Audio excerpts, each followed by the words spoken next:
আরে আল্লাহ আবার একজন হয় কেমনে? আল্লাহ তো তিনজনের একটা সম্মিলিত বোর্ড, সেই বোর্ডের এক সদস্যের নাম আল্লাহ, আর এক সদস্যের নাম যীশু খ্রিস্ট, আর আরেক সদস্যের নাম হোলি স্পিরিট বা পবিত্র আত্মা। নাউযুবিল্লাহ। আর আজকের দুনিয়াতে আমরা দেখতে পাচ্ছি আগেকার অনেক নবীকে মানার দাবি করে এমন জাতীয় দুনিয়াতে এক না বরং একাধিক আছে।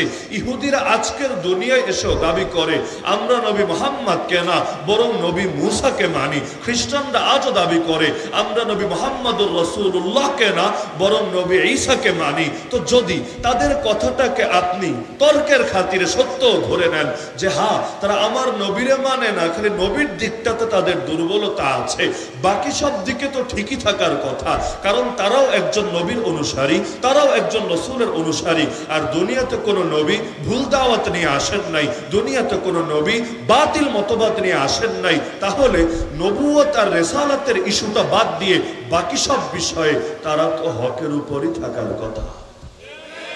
হ্যাঁ, যুক্তি এটাই বলে। বাহ্যিকভাবে বিবেচনা করলে এমনটা মনেই হতে পারে যে হ্যাঁ তারাও তো হক থাকার কথা, শুধু নবুয়ত আর রিসালাতের প্রশ্নটা বাদ দিয়ে। কিন্তু যাদের ন্যূনতম পড়াশোনা আছে, বর্তমান সময়ে সেই ইহুদি আর খ্রিস্টানদের আদর্শ সম্পর্কে মৌলিক ধারণাও আছে, আপনাদের কি মত? আজকের যুগের ইহুদিরা, আজকের যুগের খ্রিস্টানরা নবুয়ত আর রিসালাত বাদ দিয়েও বাকি সব বিষয়ে হকের উপর আছে না বাতিলের উপর আছে? সঠিকের উপর আছে না ভুলের উপর আছে? বাস্তবতার উপর আছে না অবাস্তবের উপর আছে? কেন? যদি এমনই হয় তারা নবীর অনুসারী, তাহলে সকল নবীর মৌলিক দাওয়াত তো এক ছিল। সকল নবী বলেছেন আল্লাহ কয়জন? বলেন না আল্লাহ কয়জন? সকল নবীর দাওয়াতে ছিল আল্লাহ এক, আল্লাহর একত্বে বিশ্বাস করতে হবে, তাগুত ছাড়তে হবে, শিরিক ছাড়তে হবে, বাতিল ছাড়তে হবে, জাহেলিয়াত ছাড়তে হবে, কুফর ছাড়তে হবে, আখলাককে উত্তম বানাতে হবে, আল্লাহ যেটাকে হালাল করেছেন সেটাকে হালাল মানতে হবে, আল্লাহ যেটাকে হারাম করেছেন সেটাকেই হারাম মানতে হবে। আর এই দুনিয়ায় শেষ কথা না, তোমাদেরকে মরতে হবে, মৃত্যুই শেষ কথা না, মরার পর তোমাদেরকে কবরে প্রশ্নোত্তর করা হবে, কবরই শেষ কথা না, আবার হাসরের ময়দানে রব্বুল আলামিনের সামনে তোমাদেরকে উঠানো হবে, উঠানোটাই শেষ কথা না, এরপর তোমাদেরকে হয়তো জান্নাতে অথবা জাহান্নামে যেতে হবে। দুনিয়ার মধ্যে সর্বপ্রথম নবী এবং সর্বপ্রথম রাসূল তো মুহাম্মদুর রাসূলুল্লাহ সাল্লাল্লাহু আলাইহি ওয়াসাল্লাম না। দুনিয়ার বিবেচনায় যদি দেখি, আল্লাহ তাআলা আদম আলাইহিস সালামকে বানালেন সর্বপ্রথম নবী, নূহ আলাইহিস সালামকে বানালেন সর্বপ্রথম রাসূল।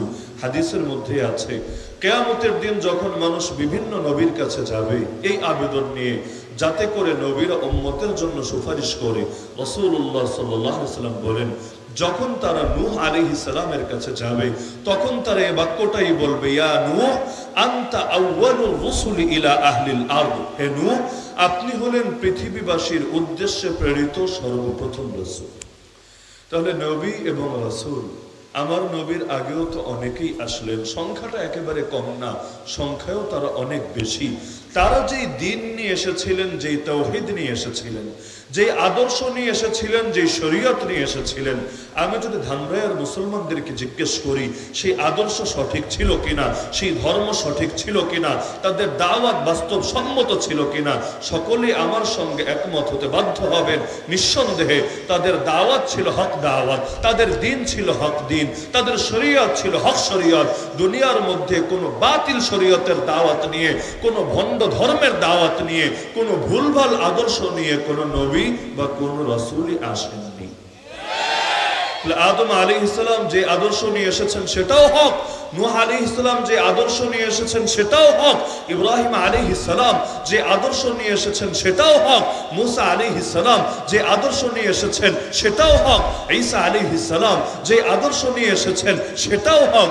আর দরকার তো ছিল মূল ক্ষেত্রে এক থাকবে, কিন্তু বাস্তবতা দেখা যাচ্ছে খ্রিস্টানরা আসল জায়গায় এসে এখন বলতে শুরু করেছে না না আল্লাহ কেন এক হবে, ক্বালু ইন্নাল্লাহা থালিসু সালাসা।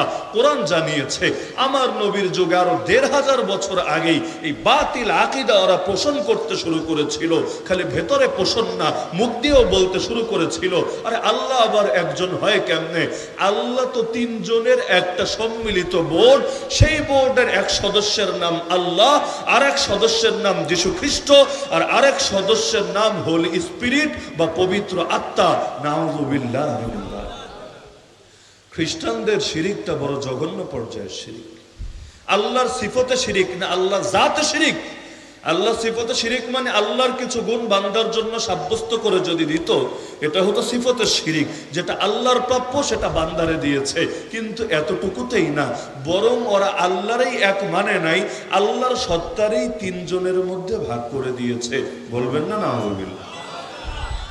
অপরদিকে ইহুদিদের হালত দেখেন, কোন ধরনের বিকৃতিটা বাদ রেখেছে।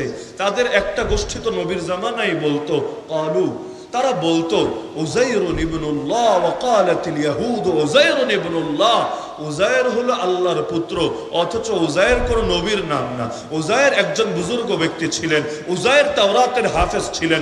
যখন জালেমরা দেশের মধ্যে অ্যাটাক করে, হামলা করে, আক্রমণ করে মসজিদে গুড়িয়ে দিয়েছিল, তাওরাতের সবগুলো কপি একটা একটা করে পুড়িয়ে দিয়েছিল, এখন নতুন করে তাওরাত পাবে কোথায়? তখন উযায়ের বলেছিল, আমি যেহেতু তাওরাতের হাফেজ, আমি বলি তোমরা লেখো, যেভাবে যেভাবে বলি সেভাবে সেভাবে লেখো। সে বলতে শুরু করলো, অন্যরা লিখতে শুরু করলো, এভাবে লেখাতে লেখাতে পুরো তাওরাতটা লিখিয়ে ফেললো। কোরআনের হাফেজ যেমনি ভাবে ঘরে ঘরে আছে, তাওরাতের হাফেজ, ইনজিলের হাফেজ এতটা অ্যাভেলেবল ছিল না। লোকের অবাক হলো, আরে নবী হাফেজ হতে পারে, এটা স্বাভাবিক, নবী ছাড়া অন্য মানুষ কিভাবে পারে পুরো কিতাবটাকে, পুরো কালামটাকে নিজের এই ছোট্ট সিনার মধ্যে ধারণ করতে? তাহলে বুঝতে হবে সে সাধারণ কোনো মানুষ না, সে ডাইরেক্ট আল্লাহর বেটা, আল্লাহর পুত্র। আল্লাহ তারে পাঠিয়েছেন তার কিতাবের সংরক্ষণ করার জন্য। নাউযুবিল্লাহ।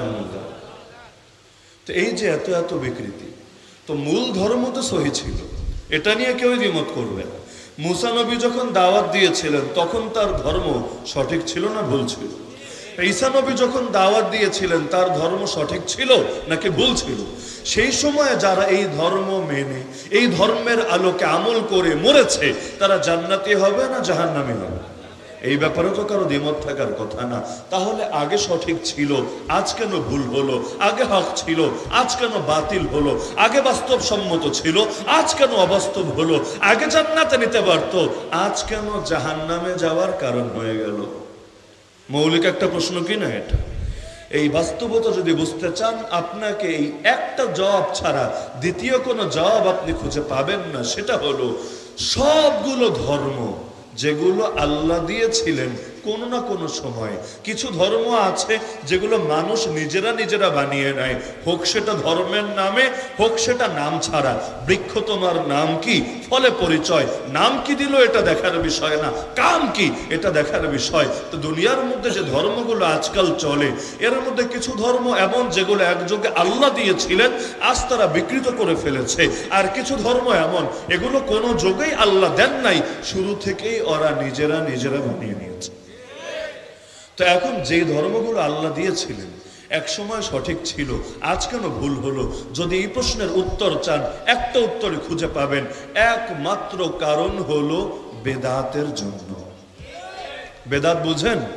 বেদাত মানে কি? মুখের মধ্যে দাঁত নাই, এটার নাম বেদাত। বেদাত মানে হইল নতুন সংযোজন, নতুন উদ্ভাবন। নতুন সংযোজন কারে বলে? লাইটও তো নতুন সংযোজন, মাইকও তো নতুন সংযোজন, টাইলসও তো নতুন সংযোজন, ফ্যানও তো নতুন সংযোজন, ক্যামেরাও তো নতুন সংযোজন। তাহলে এখন বলবেন ফ্যানও বেদাত, লাইটও বেদাত, মাইকও বেদাত, ক্যামেরাও বেদাত, টাইলসও বেদাত, বিল্ডিংও বেদাত। না না, এই সংযোজনকে বেদাত বলে না। ধর্মের নামে, ধর্মের নামে নতুন করে যেটা আবিষ্কার করা হয়, যেটা আল্লাহর রাসূলের যুগে ধর্মের অংশ ছিল না, সাহাবীদের যুগে ধর্মের অংশ ছিল না, তাবেঈদের যুগে ধর্মের অংশ ছিল না, তাবেঈদের যুগে ধর্মের অংশ ছিল না, পরবর্তী লোকেরা এসে নতুন করে সেটাকে ধর্মের অংশ বানিয়ে ফেলেছে। অথচ এর পক্ষে তাদের কাছে আল্লাহর কিতাব থেকেও কোনো প্রমাণ নাই, নবীর সুন্নাহ থেকেও কোনো প্রমাণ নাই, সাহাবীদের আদর্শ থেকেও কোনো প্রমাণ নাই, উম্মতের ইজমা থেকেও কোনো প্রমাণ নাই। তাহলে সেটাকে বলা হয় বেদাত। সেটাকে কি বলে? সেটাকে কি বলে? বেদাত। তো যার কারণে দুনিয়ার বয়স যতই হোক না কেন, আদর্শ যুগে যুগে পরিবর্তিত হয় এমন না। নবীর যুগেও আদর্শ যা ছিল ১৫০০ বছর পরও আদর্শ তাই থাকবে, ১.৫ লক্ষ বছরও যদি হয় আদর্শ হুবহু একই থাকবে। ইসলামের মধ্যে কোনো কিছু নতুন করে অ্যাড হবে না, যা কিছু অ্যাড ছিল একটাও বাদ যাবে না।